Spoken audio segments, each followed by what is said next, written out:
আসসালামু আলাইকুম ফ্রেন্ডস, আমি শেলিস ক্রাফটিং ভিডিও চ্যানেল থেকে আবার আপনাদের মাঝে হাজির হয়েছি।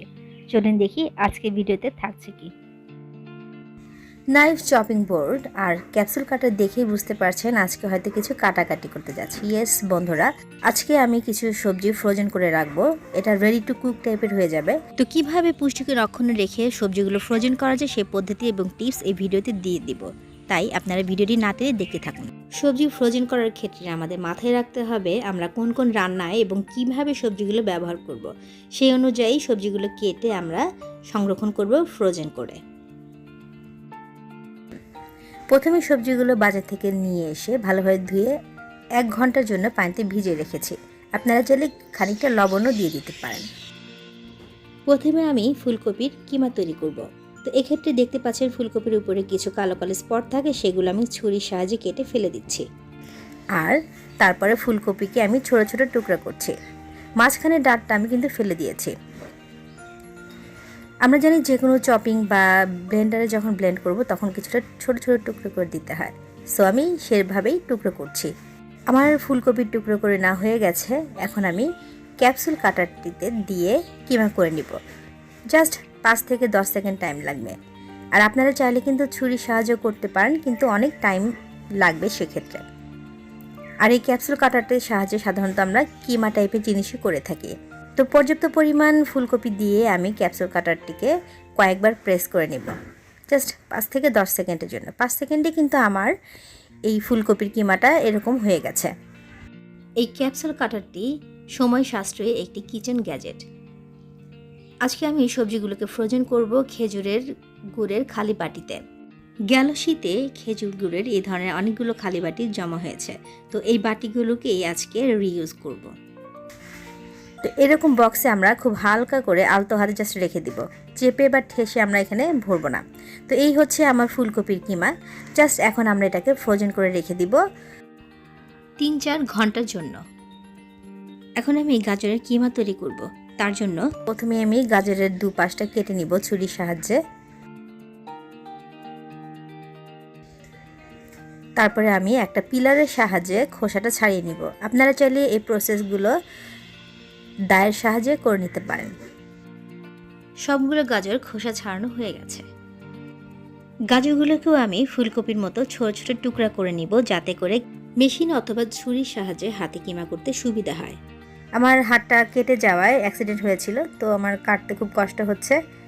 তো ব্যান্ডেজ সহকারে কিন্তু কাটতে পারছিলাম না, ওই সময় আরও ব্যথা পাচ্ছিলাম। তো তাই ব্যান্ডেজটা খুলে আমি কিন্তু ছুরির সাহায্যে কেটে নিচ্ছি। দেখতে পাচ্ছেন আমার ছুরি ধরাটা কিন্তু বিশেষ সুবিধাজনক না। তো যাই হোক, গাজরগুলোকে ছোট ছোট টুকরো করে নেওয়া হয়ে গেছে। আবারও সেই ক্যাপসুল কাটারটির সাহায্যে গাজরের কিমাটা তৈরি করে নিব। আপনারা চাইলে হাতে ছুরির সাহায্যে এই কিমাটা তৈরি করে নিতে পারেন। কিমা কতটা মিহি হবে তা আপনাদের পছন্দ অনুযায়ী নির্ভর করবে। আমি কয়েকটি ব্যাচে এই গাজরের কিমাটা তৈরি করে নিব। যেহেতু ক্যাপসুল কাটারটি আকারে ছোট এবং গাজরের সবগুলো টুকরা এই ছোট্ট বাটিতে আর ছিল না। দেখতে পাচ্ছেন কথা বলতে বলতে আমাদের গাজরের কিমা হয়ে গেছে। এক্ষেত্রে টাইম লেগেছে 5 থেকে 10 সেকেন্ড। আমি আবারও এয়ারটাইট বক্সে খুব আগলা করে রেখে দিচ্ছি, ঠেসে রাখছি না, যাতে করে সবজির কিমাগুলোতে যথেষ্ট পরিমাণ বাতাস থাকে। তাতে কি হবে, 3-4 ঘন্টা পর যখন আমরা বের করে নিয়ে আসবো ডিপ ফ্রিজ থেকে, তখন খুব সহজেই হ্যামার বা শিলের সাহায্যে বাড়ি দিলে গুঁড়ো গুঁড়ো বা ঝরঝরে হয়ে যেতে পারে। এরপর আবার এয়ারটাইট বক্সে ভরে দীর্ঘদিন ডিপ ফ্রিজে সংরক্ষণ করব। আর ঝরঝরে করে নিলে একটা সুবিধা হচ্ছে, আমাদের যতটুক যখন প্রয়োজন সবজিটা ঠিক ততটুক নিয়ে আমরা ব্যবহার করতে পারছি। তাতে করে কি হয়, বারবার করে এই পোড়া সবজিটাকে ফ্রোজেন অথবা ডিফ্রস্ট করতে হচ্ছে না। এই বারবার ফ্রোজেন অথবা ডিফ্রস্ট করলে কি হয়, সবজির পুষ্টিগুণ অনেক কমে যায়। এই টিপসগুলো নতুন যারা গৃহিণী আছি এবং যারা কিচেনে কাজ করছে তাদের জন্য কিন্তু যথেষ্ট পরিমাণ গুরুত্বপূর্ণ। আমি এখানে গাজরের কিউবও কিছু করছি ফ্রোজেন করে রাখার জন্য। আপনারা আপনাদের পছন্দ অনুযায়ী সবজির কাট করে নেবেন বা শেপ অনুযায়ী কেটে নেবেন। আমার গাজরগুলোর কিউব করা হয়ে গেছে এবং একটি ছড়ানো ট্রেতে বিছিয়ে দিয়েছি এবং ফ্রোজেন করতে দিব 3 থেকে 4 ঘন্টার জন্য। আমি এখানে কিছু ফুল এবং পাতাও করেছিলাম গাজরের। তো 3-4 ঘন্টা পর দেখতে পাচ্ছেন গাজরগুলোর উপরে ক্রিস্টাল জমে গেছে। এখন আমি একটি চামচের সাহায্যে প্রত্যেকটা গাজরের টুকরোকে আলাদা আলাদা করার চেষ্টা করছি যতটা সম্ভব পারা যায়, যাতে করে পরবর্তীতে প্রয়োজন মতো সবজি নিয়ে বিভিন্ন রেসিপিতে ব্যবহার করতে পারি। পুরো বক্স নিয়ে আমাকে ডিফ্রস্ট করতে হবে না।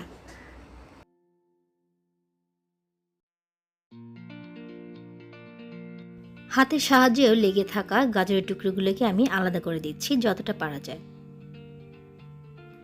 এখন এয়ারটাইট বক্সে ভরে আমি দীর্ঘদিনের জন্য ফ্রোজেন করে রাখছি।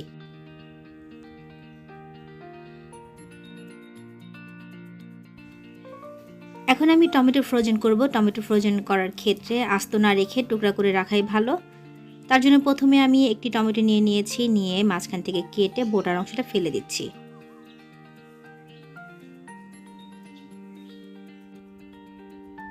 তারপর আমি এটিকেও কিউব কিউব আকারে কেটে নিচ্ছি।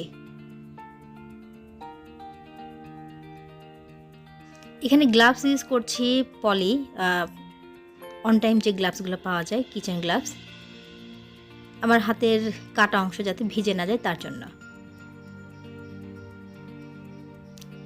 সবগুলো টুকরা করা হয়ে গেছে। এখন আমি মিনিট খানেক এটাকে একটু হালকা হাতে উল্টে পাল্টে দিব, যাতে করে এখান থেকে যে টমেটো জুসটা আছে সেটা বের হয়ে যায়। এটা ফেলে দিবেন না, আপনারা চাইলে কিন্তু টমেটো সস করে নিতে পারেন। রেসিপি ডিসক্রিপশন বক্সে দেওয়া থাকবে। চাইলে এই টমেটো জুসকে কিউব আকারে ফ্রোজেন করতে পারেন। টমেটো জুস কিন্তু সানটান রিমুভে অত্যন্ত কার্যকারী। মেখে না হয়ে গেছে, এখন আমি টমেটোর থেকে জুসটাকে আলাদা করে নিব। তার জন্য একটি ছাঁকনিতে 1 থেকে 1.5 ঘন্টার জন্য রেখে দিচ্ছি।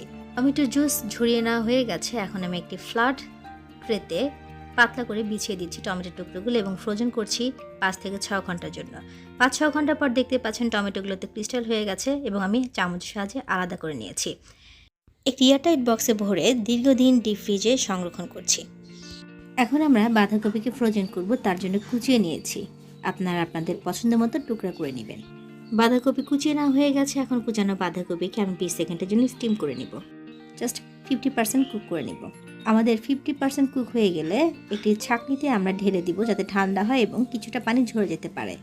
ঠান্ডা হয়ে গেলে আমরা হাতের সাহায্যে চেপে বাঁধাকপির এক্সট্রা পানি ঝরিয়ে নিব বা ফেলে দিব। ফেলে দিয়ে একটি ছড়ানো ট্রেতে বিছিয়ে আমরা 3 থেকে 4 ঘন্টার জন্য ফ্রোজেন করে নিব। 3 থেকে 4 ঘন্টা পর দেখতে পাচ্ছেন ক্রিস্টালাইজ হয়ে গেছে। এখন আমরা চামচির সাহায্যে খুলে নিয়ে বা ঝরঝরে করে নিয়ে একটি এয়ারটাইট বক্সে ভরে দীর্ঘদিনের জন্য সংরক্ষণ করব। এই যে দেখতে পাচ্ছেন ফ্রোজেন পেঁয়াজগুলো, এটিও আমি সেম প্রসেসে ফ্রোজেন করেছি। এটি কিন্তু কয়েকদিনের ফ্রোজেন করে নেওয়া বা সংরক্ষণ করা। আপনারা চাইলে কিন্তু এরকম এয়ারটাইট বক্স অথবা চাইলে যে কোনো জিপলক বক্স অথবা এরকম পাতলা পলি ব্যাগেও কিন্তু ফ্রোজেন করতে পারেন। দেখুন আমি এখানে যাতে পেঁয়াজগুলিতে বাতাস না লাগে তার জন্য কিন্তু আমি উপরে ভালোভাবে মুড়িয়ে ক্লিপ দিয়ে আটকে দিয়েছি। আপনাদের দেখিয়ে দিচ্ছি যে কয়েকদিন পর পেঁয়াজগুলিটা কতটা ঝরঝরে আছে, একদম ঝরঝরে। এভাবে আপনারা চাইলে যে কোনো সবজিকে ফ্রোজেন করতে পারেন। তাতে করে যেমন খাদ্যে থাকা পুষ্টি উপাদান অটুট থাকবে, তেমনি শ্রম এবং সময় 2 বেঁচে যাবে। আপনারা চাইলে এই পদ্ধতিতে বিভিন্ন ধরনের সবজি দীর্ঘদিনের জন্য ফ্রোজেন করে রেখে দিতে পারেন। নেক্সট ভিডিওগুলোতে এই ফ্রোজেন করা সবজিগুলো দিয়ে আমাদের রেসিপি থাকছে। ততক্ষণ পর্যন্ত আমাদের সাথে থাকুন। আমাদের এই প্রচেষ্টা যদি আপনাদের ভালো লেগে থাকে তাহলে ভিডিওটি লাইক করুন, বন্ধু এবং ফ্যামিলিদের সাথে শেয়ার করুন। আমাকে উৎসাহিত করতে চ্যানেলটি সাবস্ক্রাইব করুন, পাশে থাকা বেল বাটনটা অন করে দিন, যাতে করে চ্যানেলের নতুন ভিডিও আপলোডের সাথে সাথে আপনার নিকট পৌঁছে যায়। ততক্ষণ পর্যন্ত ভিডিওটি এনজয় করুন, আমাদের সাথেই থাকুন। আল্লাহ হাফেজ।